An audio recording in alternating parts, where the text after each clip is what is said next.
الحمد لله وكفى والصلاة والسلام على سيد الرسل وخاتم الأنبياء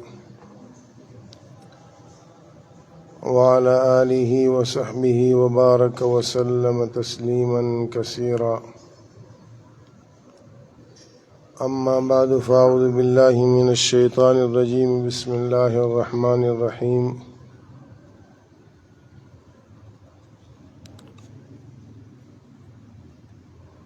وضرب لنا مثلا ونسي خلقه قال من يحيي العظام وهي رميم قل يحييها الذي أنشأها أول مرة وهو بكل خلق عليم الذي جعل لكم من الشجر الأخضر نارا فإذا أنتم منه توقدون.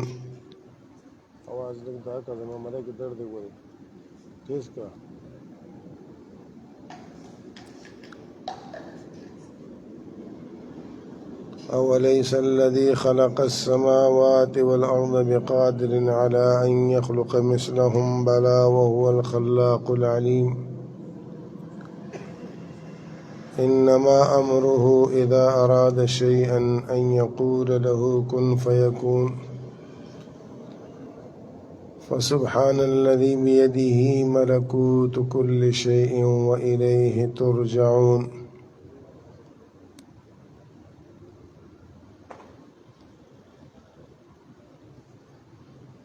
وقال النبي صلى الله عليه وسلم قال الله عز وجل عبدي خلقتك لعبادتي فلا تلعب وقدرت لك رزقك فلا تتعب إن وجدتني وجدت كل شيء وإن فقدتني فقدت كل شيء وأنا خير لك من كل شيء.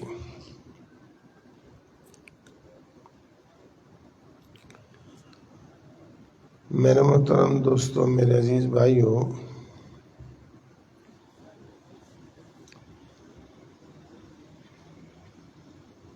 جو کچھ آج تک ہوا ہے، جو ہو رہا ہے، جو آئندہ ہوگا، وہ اللہ کی مشیت اور ارادے سے ہے.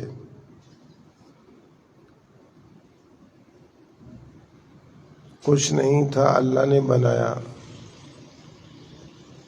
اور پھر ایک دن ہوگا کہ کچھ نہیں رہے گا، صرف اللہ کی ذات ہوگی. کل من علیہا فان ویبقی وجہ ربک ذو الجلال والاکرام.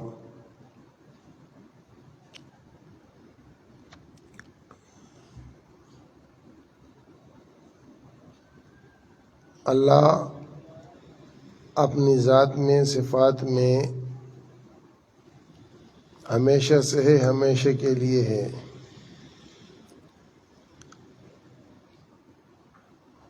اور انسان اللہ پاک نے بنایا ہے، تھا نہیں، اور یہ ہے اب ہمیشہ کے لیے.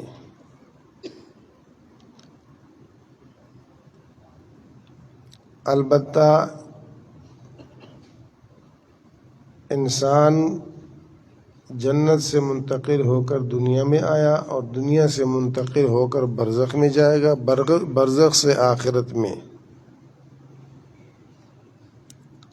اور قیامت کے دن موت کو بھی موت دے دی جائے گی، اور اس کے بعد اعلان ہوگا کہ آج کے بعد کبھی موت نہیں ہوگی. جنت میں جنتی جائیں گے، اور ان کے ساتھ اعلان کر دیا جائے گا ان کو کہ اب ہمیشہ ہمیشہ کے لیے رہو، ابھی تم لوگوں نے ختم نہیں ہونا.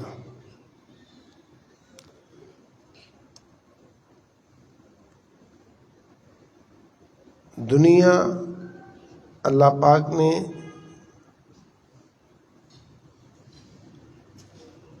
صرف اور صرف کچھ محدود وقت کے لیے بنائی ہے، نہ ہمیشہ کے لیے ہے، نہ ہمیشہ کے لیے تھی، نہ رہے گی.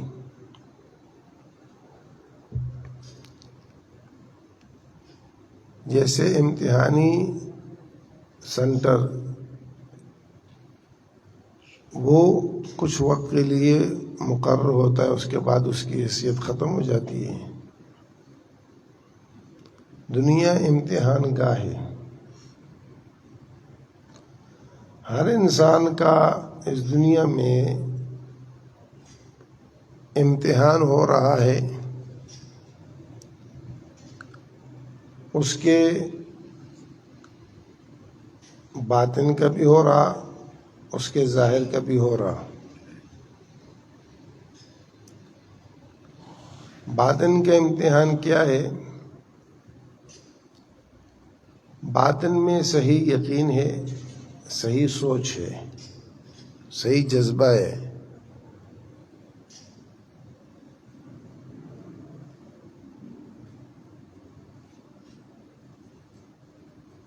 اور ظاہر میں آنکھ، کان، ہاتھ، پاؤں، ان اعضاء سے جو کچھ ہو رہا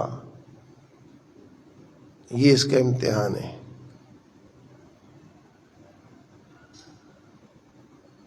ان السمع والبصر والفؤاد كل اولئک کان عنہ مسئولا۔ اللہ پاک فرماتے ہیں کہ یہ کان جو دیے، آنکھ جو دی ہے، اور جو دل دیا ہے، ہم دیکھو دل کے اس میں الگ ذکر ہے۔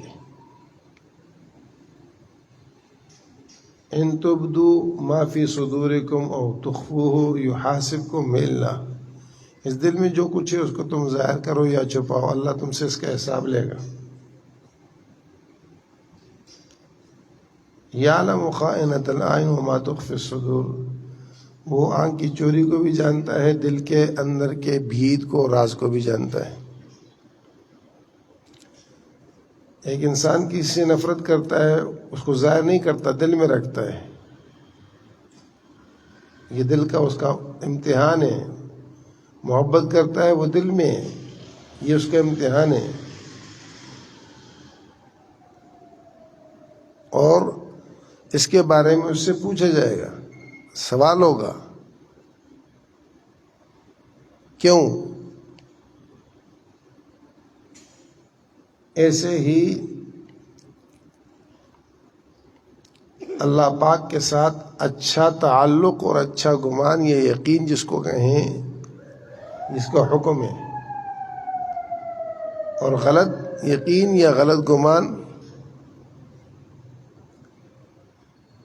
ایک ہے، ہم نے سنی سنائی بات رکھی ہوئی، ایک یہ ہے کہ جو اللہ اور اس کے رسول نے ہمیں بتائی۔ ان دونوں میں زمین آسمان کا فرق ہے۔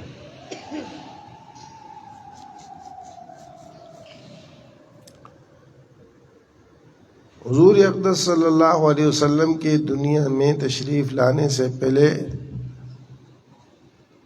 عرب تمام قبائل جیسے ہمارے ہاں بھی ہے، ان کے اپنے اعتقادات تھے، اپنے ایک یقین تھے، اس پر وہ جی رہے تھے، اس کے حساب سے وہ چل رہے تھے۔ عقل اتنی تھی کہ بت پڑے ہوتے تھے اور تیر پھینکتے تھے، سفر کا بت، سفر نہ کرنے کا بت،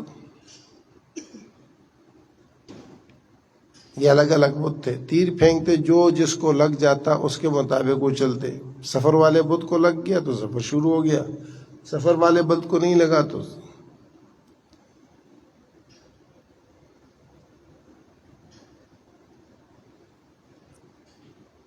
انما حرم علیکم المیتۃ والدم ولحم الخنزیر وما اہل به لغیر اللہ ومن اضطر غیر باغ ولا عاد۔ یہ ایک جگہ پر ہے،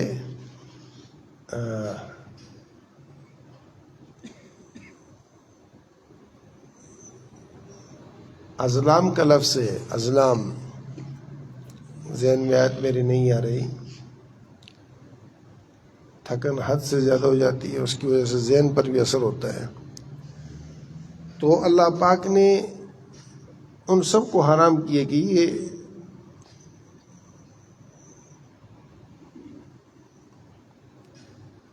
ایسے ہی ان کا یہ اعتقاد اور عقیدہ تھا کہ جب وہ سفر میں کہیں ٹھہرتے تھے تو جس جنگل میں، بیابان میں، وادی میں ٹھہرتے، تو وہاں پر وہ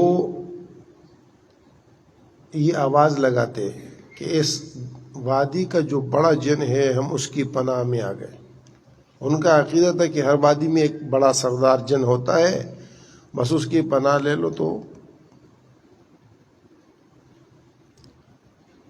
حضرت تمیم داری رضی اللہ عنہ فرماتے ہیں کہ میں شام کے علاقے سے آ رہا تھا اور ایک وادی میں ہم اترے تو میں نے اس وادی میں یہ آواز لگائی کہ ہم اس وادی کے جو بڑے جن ہیں اس کی پناہ میں آنا چاہتے ہیں. کہتے ہیں ہم نے اپنی جگہ بنائی، لیٹ گئے. تو کچھ دیر کے بعد آواز آئی اور آواز دینے والا ہمیں نظر نہیں آیا، اور اس نے کہا کہ جنوں کا زمانہ چلا گیا اور نبی امی کا زمانہ آ گیا. جنوں کا زمانہ چلا گیا، نبی امی کا زمانہ آ گیا، اور نخلستان والی زمین کی طرف جاؤ اور اس نبی کے ہاتھ پہ ایمان لاؤ.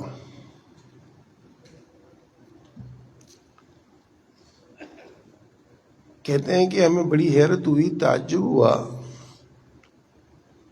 خیر رات گزر گئی، صبح جو قریب ترین بستی بھی ہم اس میں پہنچے تو وہاں اس جگہ پر گرجا تھا اور اس میں راہب تھا. ہم نے اس راہب سے ملاقات کی، اس سے پوچھا کہ ہم نے رات کو یہ بات سنی. تو اس راہب نے کہا کہ تم نے بالکل صحیح سنا اور سچ سنا. تم نے بالکل صحیح سنا اور سچ سنا. یہ نبی یہ امی آخر الزمان ہے، آخر میں آنے والا،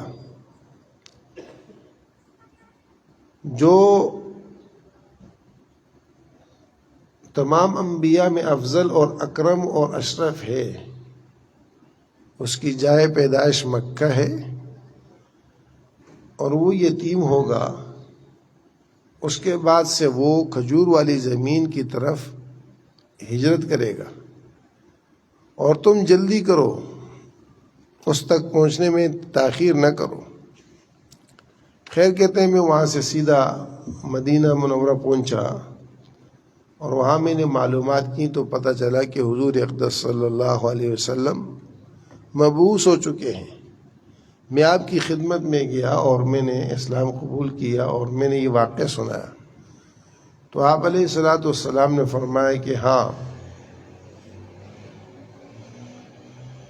اس نے صحیح کہا. اللہ رب العزت نے مجھے مبعوث کیا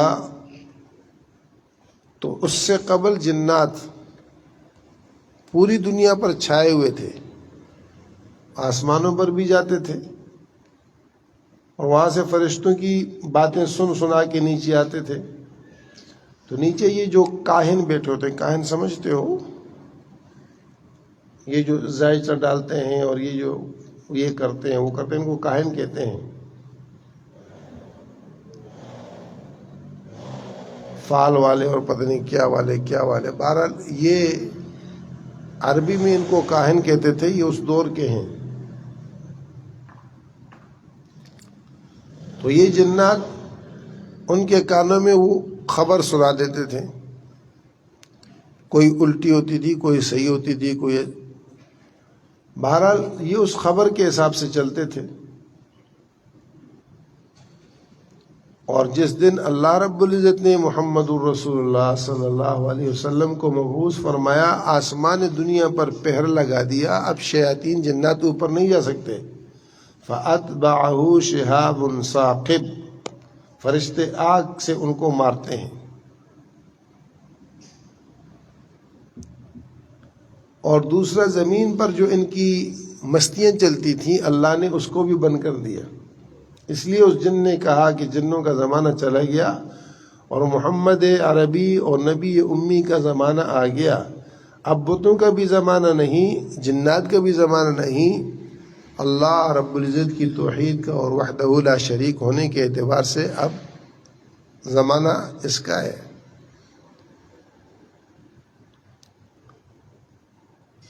میں نے رات بھی واقعہ سنایا، آپ علیہ الصلوۃ والسلام سفر میں تھے، ایک چشمے پر آپ علیہ الصلوۃ والسلام رکے پانی کے لیے، تو ایک عورت اپنے بچے کو لائی اور کہا کہ اس کے اوپر آسیب ہے اور اس کو دن میں دورے پڑتے ہیں۔ آپ علیہ الصلوۃ والسلام نے اس کی ناک پکڑی، اس کے منہ کو کھولا اور اس منہ کے اندر زور سے یہ کلمات کہے کہ اخسا ایھا الخبیث انی عبد اللہ اخرج، اے اللہ کے دشمن، ایک گندی چیز اس کے جسم سے نکل جا، میں اللہ کا بندہ ہوں۔ اور یہ کہہ کر پھونک ماری اور آپ علیہ الصلوۃ والسلام چلے گئے۔ اور اس عورت سے کہا ہم کچھ عرصے بعد واپس آئیں گے، پھر ہمیں بتانا۔ جب آپ سفر سے واپس تشریف لائے، وہیں پر رکے تو وہ عورت آئی، وہ بکریاں بھی ساتھ لے کے آئی، کچھ اور چیزیں بھی لے کے آئی۔ آپ علیہ الصلوۃ والسلام نے ایک بکری واپس کی، باقی رکھ لیں اور وہ چیزیں بھی اس سے قبول کی، اور پوچھا تو کہا کہ اس کے بعد سے اس کو تکلیف نہیں ہوئی۔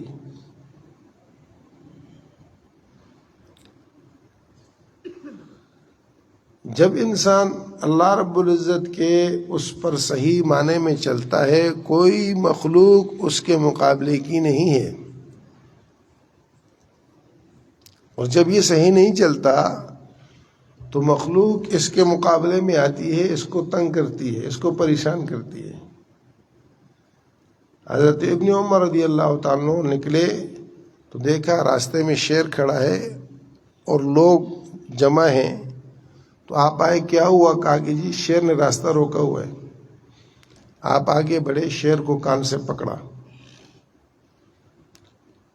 اور ایک تھپڑ اس شیر کو مارا، اور یہ ارشاد فرمایا کہ اگر تجھے کسی کے پھاڑنے کا حکم ہے تو اپنا کام کر،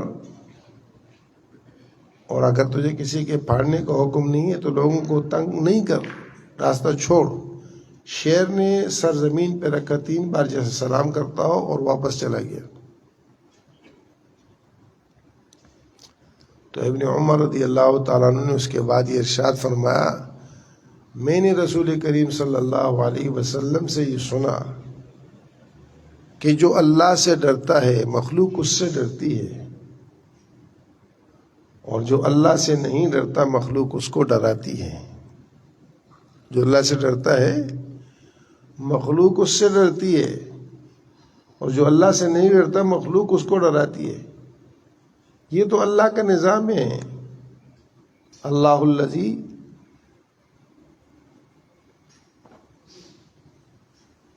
انزل من السماء ماء فاخرج به من الثمرات رزقا لكم وسخر لكم الفلك لتجري في البحر بأمره وسخر لكم الانهار وسخر لكم الشمس والقمر دائبين وسخر لكم الليل والنهار وآتاكم من كل ما سألتموه وإن تعدوا نعمة الله لا تحصوها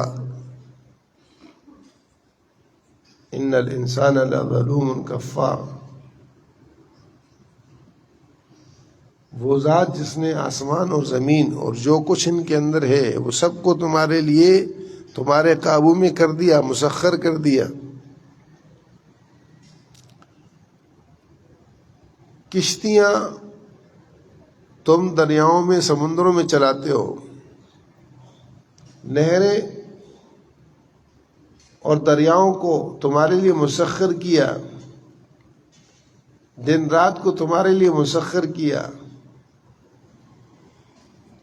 سورج چاند کو تمہارے لیے مسخر کیا، اور تم اللہ سے جو مانگتے ہو وہ تمہیں عطا کرتا ہے۔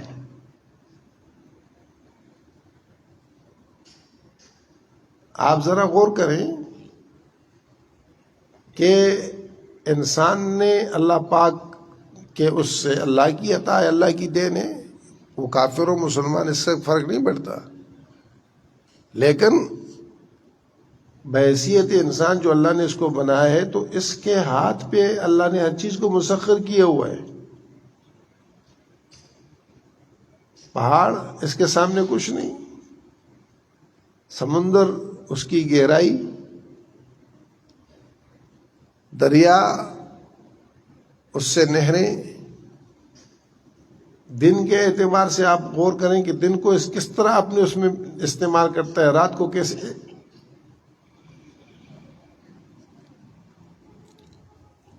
وہ مثل ہے کہ شیر نے اپنے بچے سے کہا کہ باقی تم جو کرو کرو، کوئی مخلوق کوئی چیز تمہارے سامنے نہیں آ سکتی، انسان سے بچ کے رہنا. یہ بہت تیز اور ترار اور بہت ظالم ہے. بہت ڈرایا، روز روز ڈرایا. اب اس کے دل میں ایک چیز پیدا ہو گئی کہ میں دیکھوں تو یہ انسان ہے کیا چیز. جس چیز کو زیادہ وہ کرو تو آدمی پیدا ہو جاتا ہے، تو کسی بھی چیز سے روکو وہ آدمی کا جذبہ اس کے خلاف چلتا ہے. تو اللہ کی قدرت کہتے ہیں کہ ایک دفعہ وہ نکل پڑا کہ میں انسان کو دیکھوں، تو سامنے گھوڑا آیا. اس کی جسامت، اس کا قد کاٹ، اس کی یہ دیکھ کر وہ سمجھا کہ یہ انسان ہوگا. گھوڑے سے کہا کہ تم انسان ہو؟ نے کہا توبہ توبہ توبہ، میں کہاں سے انسان؟ انسان کے سامنے تو میری کوئی حیثیت وقت ہی نہیں ہے. وہ مجھے لگام ڈالتا ہے، میری پیٹھ پہ سوار ہوتا ہے اور مجھے دوڑاتا ہے، یہ کرتا ہے، مجھ سے کام لیتا ہے، مشقت کرتا ہے. اس نے اتنی کہانیاں سنائی کہ وہ اور ڈر گیا. اس سے آگے چلا تو آگے ہاتھی آیا، تو ہاتھی کو دیکھا تو اس نے کہا کہ یہ انسان ہو سکتا ہے، بڑا ڈیل ڈول ہے، الٹا سیدھا سا ہے، تو شاید یہی ہوگا. تو اس نے اس سے پوچھا کہ اس نے کہا ہو توبہ کرو، میں کہا انسان. انسان تو بڑا ظالم ہے. میری ناک میں نکیل ڈال کر ایک بچے کو پکڑا دیتا ہے، میں اس کے پیچھے پیچھے چلتا ہوں، مجھ سے بوجھ اٹھواتا ہے، مجھ سے کام کرتا ہے، مجھ سے یہ کرتا ہے، مجھ سے یہ کرتا ہے، یہ کرتا ہے. وہ اور ڈر گیا کہ بھئی یہ کوئی بہت بڑی چیز ہوگی. اس کے بعد کچھ آگے چلا تو ہاتھی آیا. اس نے کہا یہ ذرا بہت بڑا ہے، یہ انسان ہوگا. اس نے ہاتھی سے کہا تو انسان ہے؟ اس نے کہا تو میں کہا انسان. انسان تو وہ ہے کہ جس نے مجھے بھی تابع کیے ہوئے ہے، وہ میرے اوپر بھی سواری کرتا ہے، مجھ سے بھی مشقت لیتا ہے اور مجھ پر بھی منمانیاں چلاتا ہے. قصہ مختصر یہ کہ وہ جس جانور سے ملا جسامت کے اعتبار سے یا اس کے اعتبار سے، تو اس نے انسان کے اعتبار سے کہانی جو سنائی تو وہ ڈر گیا کہ یار یہ کیا چیز ہے انسان. کرتے کراتے اللہ کی شان کے آگے اس کی ملاقات انسان سے ہو گئی. اور انسان بھی جو وہ کیا کہتے ہیں بڑھائی، ترکان جس کو کہتے ہیں. آپ ماشاءاللہ اچھے لوگ ہیں، اچھے دور کے اندر گزر رہے ہیں. آپ کو آپ کی زبان میں سمجھاؤں، کارپینٹر.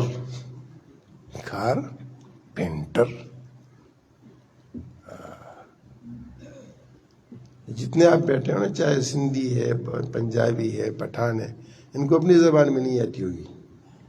اردو کو تو چھوڑ دو، بیچاری کی تو قصور ہی نہیں ہے نا. ہم پاکستان میں قومی زبان ہماری اردو ہے اور اردو کی الفبا سے بھی واقف نہیں ہے. اب بڑھائی یہ لفظ اردو کا ہے، ترکھان اس کو مختلف زبانوں میں کہتے ہیں.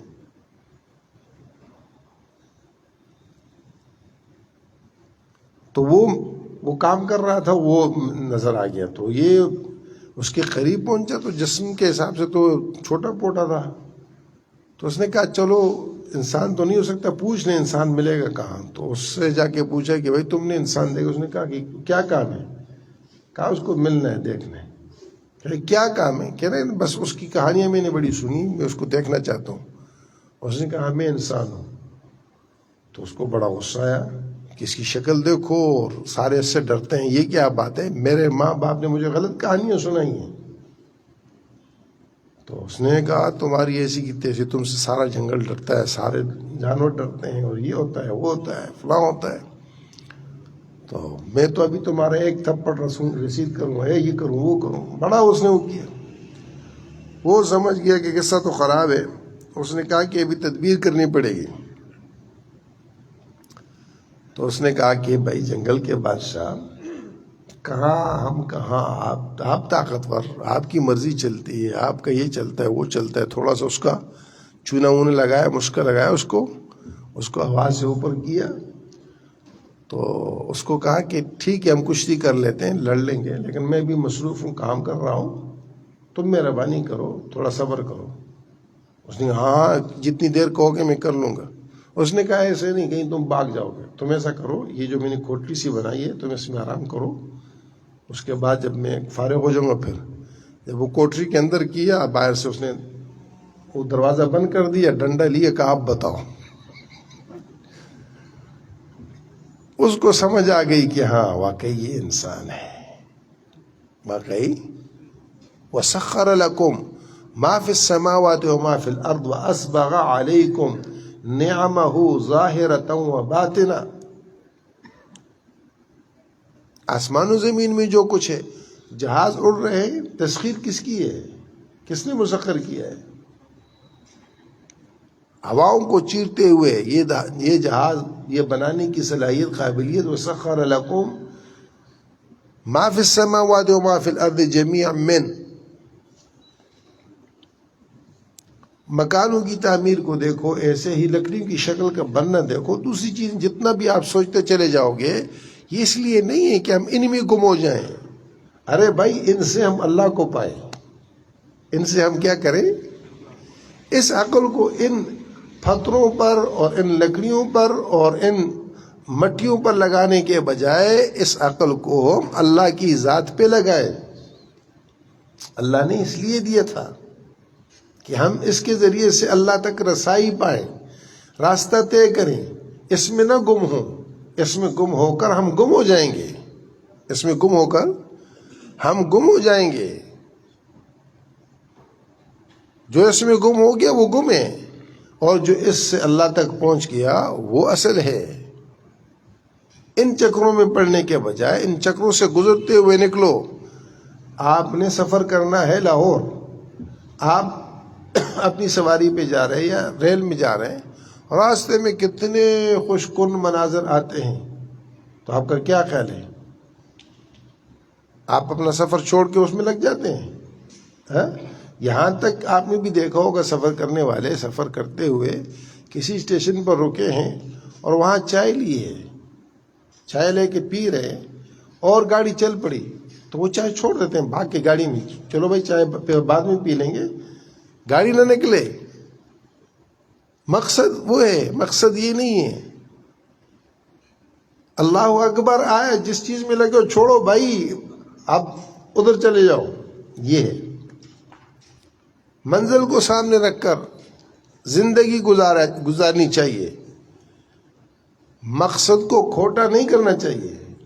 امام غزالی رحمۃ اللہ علیہ فرماتے نا کہ صحابہ کرام رضوان اللہ علیہم اجمعین وہ تھے کہ دنیا ان کی ہتھیلی میں تھی، دین ان کے دل میں تھا.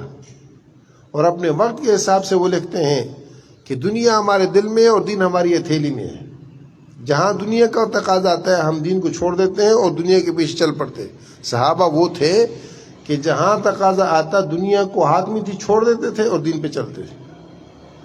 جب دین دل میں ہوگا، اللہ دل میں ہوں گے، اللہ کے نبی دل میں ہوں گے، تو اس کے لیے ہر چیز کا چھوڑنا آسان ہوگا.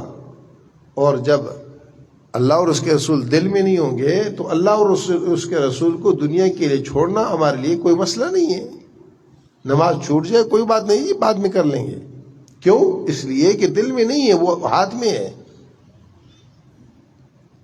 آپ اس چیز کو غور کریں اس پہ. یہ عام معاشرے کی یعنی یہ کہانی ہے علمی ہے ہمارا کہ جہاں تقاضا دین اور دنیا کا آتا ہے ہم دنیا کو ترجیح دیتے ہیں اور دین کو چھوڑ دیتے ہیں، پیچھے کر دیتے ہیں. نہیں، ہماری منزل ہمارا مقصد دین ہے، وہ مقدم ہے. اذان پر تعلق چھوڑ دیے. بہت سے لوگ ہوتے ہیں جب نکلتے ہیں ہم مسجد سے تو وہ آ رہے ہوتے ہیں، پوچھیں کہ بھائی کیا ہوا، آپ کیوں دیر سے آئے، جماعت نکل گئی، آپ کیوں؟ وہ جی مہمان تھے۔ وہ جی اللہ سے مہمان زیادہ قیمتی تھے، اللہ سے دوست زیادہ قیمتی تھے، اللہ سے کرکٹ کا میچ زیادہ قیمتی تھا، اللہ سے شادی کی رسمیں زیادہ قیمتی تھیں، اللہ سے دکاندار اور گاہک زیادہ قیمتی تھا۔ پچھلے کچھ عرصے میں نے نماز مختصر کر دی تھی۔ مختصر کا مطلب یہ نہیں جو صرف یعنی فرائض کی حد تک میں پورا کرتا اور باقی، ورنہ نماز 8 سے 10 منٹ لگتے ہیں تو میں 5 منٹ میں 6 منٹ میں نماز ختم کر دیتا۔ آپ یقین کریں اس بڑے اس خوش ندید میں، بڑے خوش ندید، کسی نے نہیں کہا کہ یہ کیا ہے۔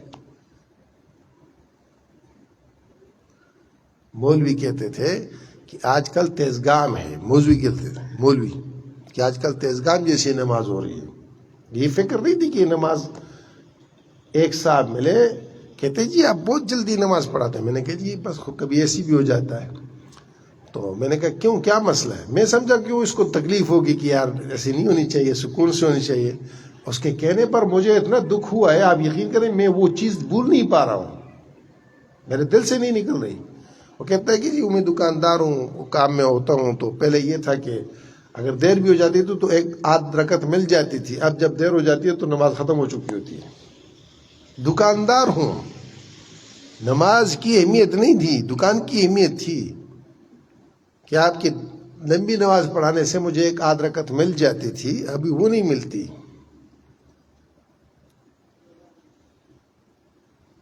سر پیٹنا چاہیے نہیں پیٹنا چاہیے، رونا چاہیے نہیں رونا چاہیے۔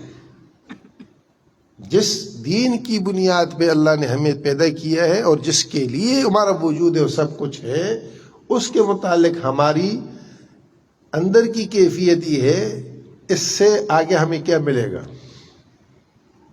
جس سے دونوں جہان بننے تھے، جس سے دونوں جہان بننے تھے، اس کا معاملہ ہمارا یہ ہے، تو اس سے ہمارا کیا ملے گا، کیا بنے گا؟ مولانا یوسف صاحب کاندیلوی رحمۃ اللہ علیہ راولپنڈی میں بیان فرما رہے تھے اور یہ فرما رہے تھے کہ بھئی نماز سے ہی دونوں جہان بنتے ہیں اور نماز سے ہی ملے گا۔ ایک شخص کھڑا ہوا، اس نے کہا حضرت کیا نماز سے 2 روٹی مل جائے گی؟ جسے عام طور پر ذہن میں نماز سے کیا ملے گا؟ اس نے کھڑے ہو کر سوال کیا کہ کیا نماز سے 2 روٹی ملے گی؟ تو حضرت کو اللہ پاک نے بہت اونچا مقام دیا تھا، جلال میں آ گئے اور ارشاد فرمایا کہ میرے بھائی، جس نماز سے آپ کو 2 روٹی نہیں مل سکتی، اللہ کی قسم اس نماز سے تمہیں اللہ جنت بھی نہیں دے گا۔ سمجھ آ گئی؟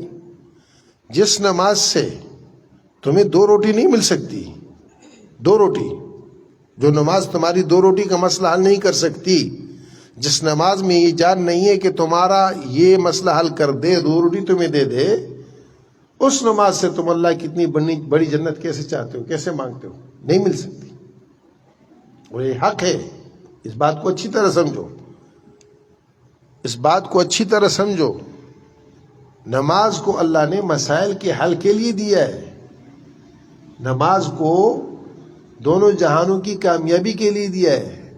نماز بنی ہوگی تو نماز سے سب کچھ بنے گا، نماز بنی ہوئی نہیں ہے تو کچھ نہیں ہے۔ جو نماز آپ کے دل کا قرار نہیں لا سکتی،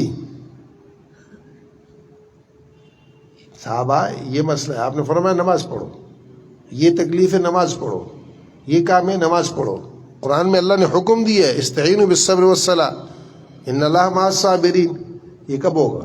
مرنے کے بعد قبر میں اس کا وہ کریں گے، یا دنیا میں وہ نماز ایسی بنائیں گے کہ جس پر یہ چیز ہو جائے۔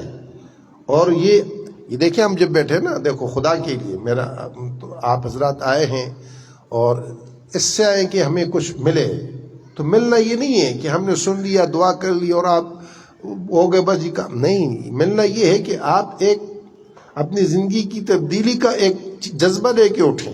آج طے کریں کہ ہم اپنی نمازوں کو ایسا بنائیں کہ ان نمازوں کے ذریعے سے ہم اپنی ہر پریشانی اللہ کے سامنے رکھ کر اس کو حل کریں۔ باقی انشاءاللہ کل کروں گا. انتہائی گلے میں تکلیف ہے. بس دعا کرے اللہ پاک آسانی کا معاملہ فرمائے، اللہ پاک ہم سب پر رحم فرمائے، اور اللہ جل شانہ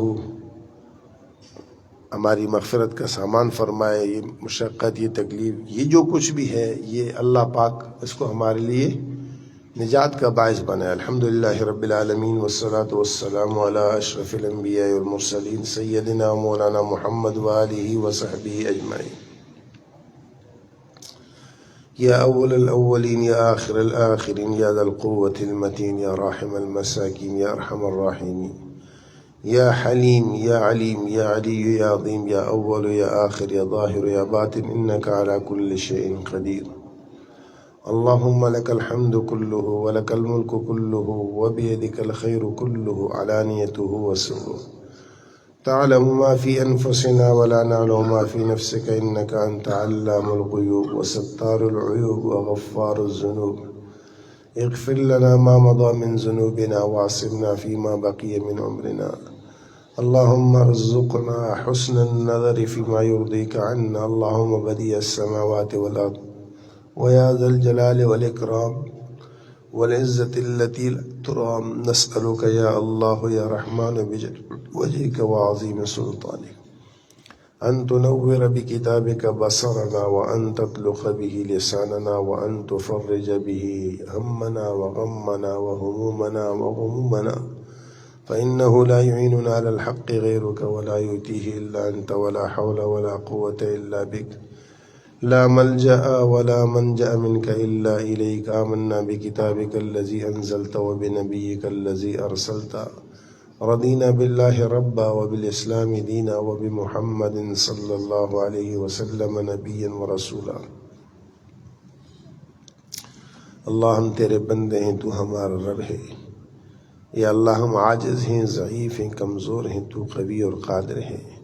ہم گناہگار ہیں، خطا کار ہیں، تو غفار ہے، ستار ہے، تو رحمان ہے، رحیم ہے. تجھے تیرے اسماء حسنہ کا واسطہ ہم سب کے صغیر کبیر گناہوں کو معاف فرما، پوری امت کو معاف فرما، مردوں عورتوں کو معاف فرما، عرب و عجموں کو معاف فرما. اے کریم اللہ، تو معافی کو پسند کرتا ہے. اس بابرکت راتوں کے اعتبار سے، اس مہینے کی عظمت کے اعتبار سے اے اللہ دعائیں قبول ہوتی ہیں. مغفرت چاہتے ہیں، ہمیں مغفرت نصیب فرما. بخشش چاہتے ہیں، تو ہمیں بخشش نصیب فرما. اے اللہ اپنے فضل سے، کرم سے، لطف اور احسان سے ہماری اور پوری امت کی تمام بگڑیاں بنا. مسائل کو حل فرما، پریشانیوں کو دور فرما، الجھنوں کو ختم فرما، قرضوں کو ادا فرما. جتنی بیماریاں ہیں ظاہراً باطناً ان کو صحت سے مبدل فرما. شفائے کاملہ عاجلہ نصیب فرما. نعیم یا اللہ ملک کو بھی شفائے کاملہ عاجلہ نصیب فرما، صحت سے مبدل فرما، عافیت مقدر فرما. اے اللہ خیر کے فیصلے فرما. ہمارے جتنے بیمار گھروں میں ہیں، اسپتالوں میں ہیں، جس نوع کی بیماریوں میں شفا عطا فرما. اللہ تو اپنے کرم سے، فضل سے، لطف اور احسان سے الہ العالمین بھائی شعبان لون صاحب جو ہیں ان کو بھی صحت عطا فرما. ہمارے خالد اقبال صاحب کی خوش دامن بیمار ہیں، ان کو بھی صحت نصیب فرما. کریم اللہ تو کرم کو پسند کرتا ہے. ہمارے گھروں کی، ہمارے بچوں کی، ہمارے دوستوں کی، ہمارے کاروبار کی، ہماری ملازمت کی جتنی پریشانیاں ہیں، جس نوع کی پریشانی ہیں، ان کو دور فرما، ان کو حل فرما. اللہ تو ہمیں اپنا بنا. اے اللہ تو ہمیں اپنا بنا. اے اللہ ہمیں اپنا بنا. جیسے تجھے پسند ہے ویسے ہمیں بنا. جیسے تجھے پسند ہے اللہ ہمیں ویسے بنا. ہم نہیں سمجھتے یا اللہ، ہمیں عقل نہیں ہے اتنی، یا اللہ ہمیں سمجھ نہیں ہے اتنی. تو قدرت والا رب ہے. ہم اپنی پیشانیاں تیرے ہاتھ میں دیتے ہیں. جو تجھے پسند، جیسے تجھے پسند، جس طرح تجھے پسند ہمیں ویسا بنا، ویسا چلا، ویسا کروا، ویسا سنوا. اے اللہ ہمیں شیطان اور نفس اور اپنے کسی بھی غیر کے حوالے نہ فرما. کسی کے رحم و کرم پر ہمیں نہ چھوڑ. ہمارے حال پر رحم فرما. ہم کمزور ہیں اللہ، ہم ناتواں ہیں، ہم ضعیف ہیں، ہم عاجز ہیں. لا حول ولا قوة إلا بك لا ملجأ ولا منجأ منك إلا إليك آمنا بكتابك الذي أنزلت وبنبيك الذي أرسلت.